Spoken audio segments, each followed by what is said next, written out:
ಪ್ರಜೆಗಳು ಒಂದ್ 50 ಜನ 100 ಜನ ಜವಾಬ್ದಾರಿ ತಗೊಂಡು ಕೇಳಿದಿದ್ರೆ ಅವ್ರಿಗೆ ನಡ್ಕ ಬಂದ್ಬಿಟ್ಟಿರೋದು ಇವತ್ತು. ಹಾಕೋದಕ್ಕೆ ಭಯ ಪಡ್ತಾ ಇದ್ರು. 3,000 ಸೈನ್ಯ ಹಾಕಕ್ ಭಯ ಪಡ್ತಾ ಇದ್ರು ಅವರು. ಅವ್ರು ಯಾವ ಧೈರ್ಯದ ಮೇಲೆ ಆಗ್ತಾ ಇದಾರೆ ಹೇಳಿ? ಯಾವನು ಕೇಳಲ್ಲ ನನ್ನ ಕೇಳೋನ್ ಯಾರಿದ್ದಾನೆ? ನನ್ಗೆ ಹೆಂಗಿದ್ರು ಉಪೇಂದ್ರ ಫ್ರೆಂಡು, ಅವರೇ ನನಗೆ ಟಿಕೆಟ್ ಕೊಟ್ಟಿರೋದು. ಪ್ರಜೆಗಳು ಅಲ್ವೇ ಅಲ್ಲ.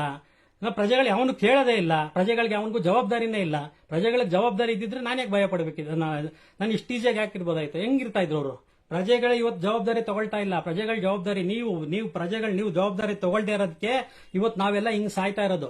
ಪ್ರಜಾಕೀಯ ಬಂದ್ರೂ ಎಫೆಕ್ಟಿವ್ ಆಗಿ ಹೋಗ್ತಾ ಇಲ್ಲ. ಯಾಕೆ ಅಂತಂದ್ರೆ ನೀವು ಜವಾಬ್ದಾರಿ ತಗೊಳ್ತಾ ಇಲ್ಲ. ಅದಕ್ಕೆ ಪ್ರಜೆಗಳ ಜವಾಬ್ದಾರಿ ತಗೊಳ್ದೇ ಇರೋದ್ರಿಂದಾನೇ ಇವತ್ತು ಸಂತೋಷ್ ಅವರು 3,000 ಟಿಕೆಟ್ ಸಬ್ಮಿಟ್ ಮಾಡಿದ್ದಾರೆ. ಉಪೇಂದ್ರ ಅವರು ಅವ್ರಿಗೆ ಯಾರಿಗೆ ಇಷ್ಟ ಬರುತ್ತೋ ಅವ್ರಿಗೆ ಪ್ರಜೆಗಳ ಪಕ್ಷ ಅನ್ಬಿಟ್ಟು ಪ್ರಜೆಗಳೇ ಸೆಲೆಕ್ಷನ್ ಮಾಡ್ತಾರೆ ಅಂತ ಹೇಳ್ಬಿಟ್ಟು ಅವ್ರಿಗೆ ಇಷ್ಟ ಬಂದ್ರು ಟಿಕೆಟ್ ಕೊಡ್ತಾ ಇದ್ದಾರೆ. ಯಾಕೆಂದ್ರೆ ನೀವು ಏನಾದ್ರು ಕೇಳ್ತೀರಾ? ನೀವು ಪ್ರಜೆಗಳು ಇವತ್ತವರೆಗೂ ಕೇಳಿದೀರಾ? ಯಾಕೆ ಸರ್ ಕೊಟ್ರಿ, ಹೆಂಗ್ ಕೊಟ್ರಿ? ನೀವು ಏನಾದ್ರು ಜವಾಬ್ದಾರಿ ತಗೊಂಡಿದ್ದೀರಾ? ಒಂದ್ 50 ಜನ 100 ಜನ ನೀವು ಜವಾಬ್ದಾರಿ ತಗೊಂಡು ನೀವು ಕೇಳೋ ತರ ಇದ್ದಿದ್ರೆ ಉಪೇಂದ್ರ ಅವರು ಎದುರ್ಕೊಂಡಿರೋರು ಸ್ವಾಮಿ. ಪ್ರಜೆಗಳ ಶಕ್ತಿ ಮುಂದೆ ಯಾವ ಶಕ್ತಿನೂ ಇಲ್ಲ. ಪ್ರಜಾಕೀಯ ಸಿದ್ಧಾಂತ ಹೇಳೋದೇ ಅದನ್ನ ಬಡ್ಕೊಂಡ್ ಸಾಕಾಗಿದೆ. ಉಪೇಂದ್ರ ಅವರು ಸಾಕಷ್ಟು ಸರಿ ಹೇಳಿದ್ದಾರೆ, ಪ್ರಜೆಗಳ ಶಕ್ತಿ ಮುಂದೆ ಯಾವ ಶಕ್ತಿನೂ ಇಲ್ಲ. ಪ್ರಜೆಗಳು ಯಾರು ಜವಾಬ್ದಾರಿ ತಗೊಳ್ತಾ ಇಲ್ಲ.